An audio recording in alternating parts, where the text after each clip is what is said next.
Welcome back, folks, to the second of the opening videos here in predicting the 2015 NHL playoffs. Of course, in the last video, we talked about the four teams that we thought were going to win the four divisions in the NHL, settling on Montreal to win the Atlantic, the New York Rangers to win the Metropolitan, the St. Louis Blues to win the Central, and the Pacific Division, of course, going to the Anaheim Ducks with that big lead there.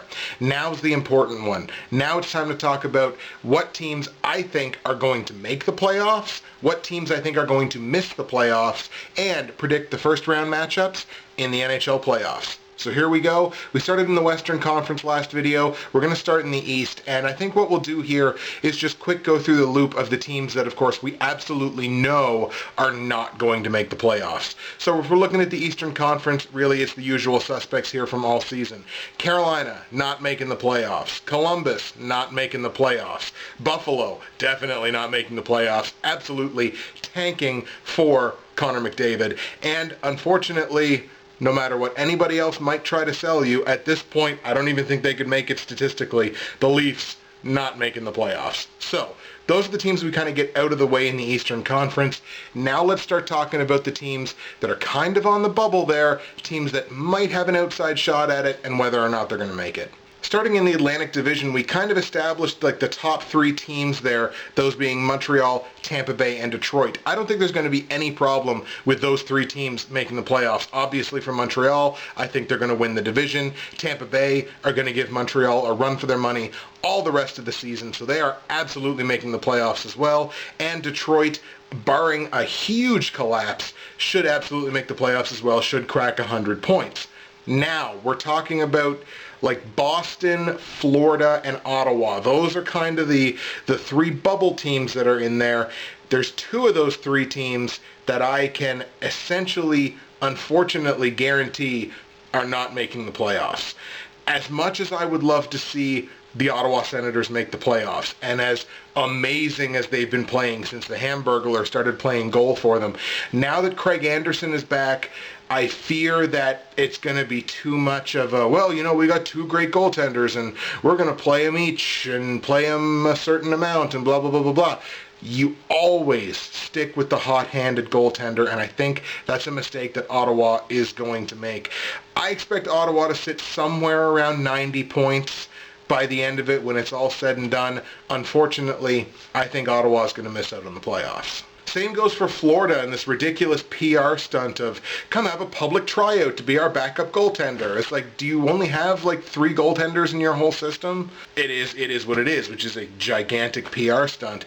I really don't think Florida's making the playoffs. They're 4-6 in their last 10 games. They've got 16 games left, but a lot of those games are not winnable games for the Panthers as they're playing right now. I can see them ending somewhere around actually 86 points. I think Ottawa is going to leapfrog them in the Atlantic Division standings. Certainly don't think Florida is making the playoffs. So really, that basically only leaves Boston. We're going to move on to the Metropolitan Division now, and when we talked about it in terms of who might win the division, we had four teams in there: the Islanders, Rangers, Pittsburgh, and Washington. As I mentioned in the last video, I expect the Rangers to leapfrog the Islanders and win the division. I expect the Penguins to leapfrog the Islanders and take second place, take home ice advantage in that 2-3 game, but those three teams, they're in. Guaranteed, those three teams are making the playoffs. So, now we're at this interesting little competition here between Washington and Philadelphia. I hate to break it to Jersey fans, Jersey not making the playoffs. They're playing really well right now, 7-3 in their last 10 games, but if I was Jersey, I would be happy with their remaining schedule, which is quite difficult, to break 80 points. If Jersey breaks 80 points, to me, that's a good season for them. Philadelphia's played very, very well at home this year. Unfortunately, they're kind of a dog shit team on the road. It's two very different kinds of things here. I mean, Philly can't win on the road. If you can't win on the road in this league, unfortunately, you're not going to make the playoffs. And Philadelphia, not going to make the playoffs. They've only got 15 games remaining. They're only 4-6 in their last 10. For Philly, I mean, really, the competition's actually kind of going to be between Philly and New Jersey to see who kind of gets fifth place in the Metropolitan Division. Those top three teams in each division, they're definitely making it. I'm going to tell you the two wildcard teams in the Eastern Conference are going to be the Boston Bruins and the Washington Capitals. Now, Washington, I do expect Washington's actually got an outside shot here at 100 points. I don't think Boston can say the same. So my official prediction is that wildcard 1 is going to be the Washington Capitals. Wildcard 2 is going to be the Boston Bruins. So that's how I see the Eastern Conference going down, folks. New York, Boston, Pittsburgh, the Islanders, Montreal, Washington, Tampa Bay, Detroit.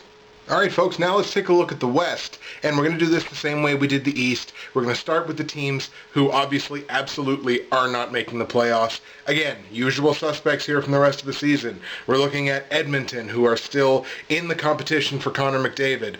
Arizona, who's still in the competition for Connor McDavid. No miraculous comebacks coming from either Dallas or Colorado either. Those teams, I guarantee you, are out. Now, we'll start in the kind of the Pacific Division, because we didn't really talk about it in the last video because Anaheim is so far out in front of everybody else. But obviously, there's going to be 2 more teams that's going to make the playoffs out of that division.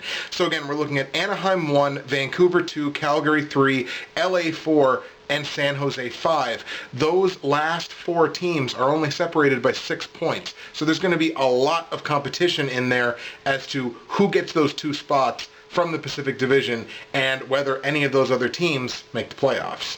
In addition to, obviously, the Anaheim Ducks, who are going to crack 100 points any day now, they might by the end of the week, I think there's actually 2 other teams in this division that are going to crack 100 points, and it's those teams in 2 and 3, Vancouver and Calgary. Both of those teams have not light schedules the rest of the way, but very winnable games for the rest of the season. Neither team is setting the world on fire right now. Vancouver 6-4 in their last 10. Calgary's only 5-5. But a lot of winnable games, as I mentioned, on both of these teams' schedules. I think both of these teams crack 100 points. Calgary might be a little, but I think Vancouver absolutely is going to get there, especially with how they've been playing at home. Very good home team this year. I think Vancouver's going to hold on for second place in the Pacific Division, and I think Calgary is going to hold on to take third place in that division. So those 3 teams, I believe, are absolutely in, those being Anaheim, Vancouver, and Calgary. Now we have a couple of interesting cases to finish off the Pacific Division here, those being Los Angeles and San Jose. Los Angeles with 75 points right now, San Jose with 72, so it's a 3-point cushion there, and Los Angeles has a game in hand. Now, Los Angeles, this has kind of been Los Angeles' bag, is kind of, you know, for lack of a better term, sandbagging, like really just kind of holding back, just trying to sneak into the playoffs. We all know Los Angeles is a better team than right now what their position states that they are. It's not really much of a mystery anymore, you know what I mean? Like, they've won the Cup 2 out of the last 3 years with essentially this team. So it's not a huge surprise, I don't think, to anybody, but they're still playing it like it is. So it's kind of interesting to watch them like lose games that you know they should win. And I guess maybe it's just a team that's built for the postseason. I guess that's kind of something that you have to say about them. San Jose, everybody's talked pretty much all season about like, oh, is San Jose's window closing, or is it already closed rather? And is Thornton still capable of taking a team to the playoffs? Is Thornton a choker in the playoffs? Are they going to trade Antti Niemi? There's been a lot of kind of negativity around the Sharks this year, and they are another team that is not really had the results even now this regular season that you would hope that they would. That being said, they're absolutely right there. I mean, 72 points, 3 points behind Los Angeles. The problem here when we're talking about the wildcard teams is the 2 teams that both of those teams are chasing, the 2 teams from the Central Division, have a pretty good points lead on those 2 teams right now. We move up to the Central Division, we're talking here about Minnesota and Winnipeg, the 2 teams that currently hold on to the 2 wildcard spots in the Western Conference. Minnesota's got 79 points, Winnipeg's got 78. Both of those teams have 16 games remaining on their schedule, which means they have the same number of games as San Jose. LA's got 1 game in hand on both of them. So you know in the last video how I talked about how I thought Minnesota was really kind of, you know, playing above their station, and it was probably time that they were gonna start falling back down to earth? Same kind of goes for Winnipeg. Winnipeg might have 16 games left, but taking a look at their schedule, it's actually pretty difficult, and there's really only maybe half a dozen really winnable games for Winnipeg left on their schedule. Out of their 16 games, like I say, maybe a half a dozen winnable games, and the rest of the schedule is really going to be a struggle for them. Minnesota, I see finishing with right around 94, 95 points, but I could realistically see them going 5-11 or 6-10 down the stretch. And the same basically goes for Winnipeg. I think it's going to be pretty tough for them to hold on to those wildcard spots, especially given Los Angeles and San Jose have lighter schedules. It's just a fact. If you look at their remaining games, it's a lighter schedule. It's not as difficult as the two teams that they're chasing. This is going to be heartbreaking for Wild fans and heartbreaking for other Canadian hockey fans, and pretty much heartbreaking, not heartbreaking for me, but kind of disappointing for me. I would like to see Los Angeles miss the playoffs. No disrespect to the Kings whatsoever, but we've seen it 2 of the last 3 years, right? I would be okay with Los Angeles missing the playoffs, even though they're a better team than that. I don't think Los Angeles is going to miss the playoffs. I don't think San Jose is going to miss the playoffs. I honestly think those two teams from the Pacific have light enough schedules remaining, and the schedules for Winnipeg and Minnesota are difficult enough that those two teams from the Pacific are going to leapfrog those two teams from the Central. My pick for the wildcard spots in the Western Conference, Wildcard 1 and Wildcard 2.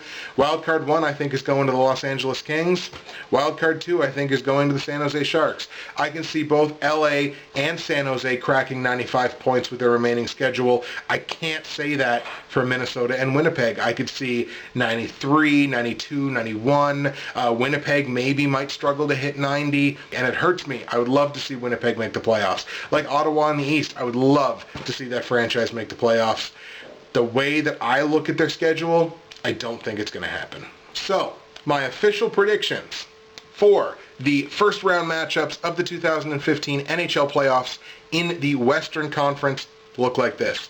The Anaheim Ducks, winners of the Pacific Division, winners of the Western Conference, more than likely winners of the President's Trophy as the regular season champions.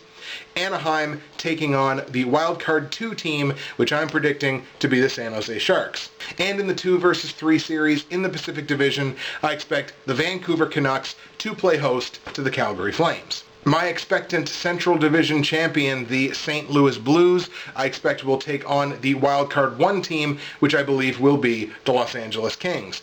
And in the 2 versus 3 matchup from the Central Division, I see the Nashville Predators playing host to the Chicago Blackhawks. So that's it, folks. That's how I see it going down for the remainder of the NHL regular season, getting into the playoffs. Here's those matchups one more time. We'll just throw them at you here one more time. If you disagree with any of these, you agree with any of them, whatever you want. Comments, questions, hate, theories, queries, whatever. Put them in the comments section below, but this is how I see it going down. I expect the New York Rangers to win the Eastern Conference, be the #1 seed in the Eastern Conference, take on the Boston Bruins as Wildcard 2. I expect the Pittsburgh Penguins to leapfrog the New York Islanders for the #2 spot in the Metropolitan Division to play them in the 2 versus 3 series. I expect the Montreal Canadiens to hold on and win the Atlantic Division, taking on the Wildcard 1 team, which is the Washington Capitals, as far as I'm concerned. And in the 2 versus 3 series in the Atlantic Division, I see the Tampa Bay Lightning playing host to the Detroit Red Wings. And once again, Western Conference, Anaheim Ducks, Pacific Division champion, Western Conference champion, likely President's Trophy winning, taking on the Wildcard 2 team, which I believe will be the San Jose Sharks. And I see the Vancouver Canucks as the #2 seed in the Pacific Division, taking on #3 seed, the Calgary Flames. The St. Louis Blues, which I believe will leapfrog Nashville to win the Central Division, will be taking on the #1 wildcard team, those being the Los Angeles Kings. And I see the Nashville Predators as the #2 seed in the Central Division, taking on #3 seed Chicago. That's how I think it's going down. Once again, comments, questions, anything you want, comment section below. That's it for me, Justin, Bridgewater's Finest on YouTube, Blockbuster_guy on Twitter, and in 3, 4, 5, maybe 6 weeks, playoff hockey is back. Go Habs, go. Go Mooseheads, go. Once the Quebec Major Junior League playoffs roll around, pray to God they make it. They got about half a dozen games left, making a push there for the Q playoffs. That's it for me. We'll see you again predicting the first round matchups.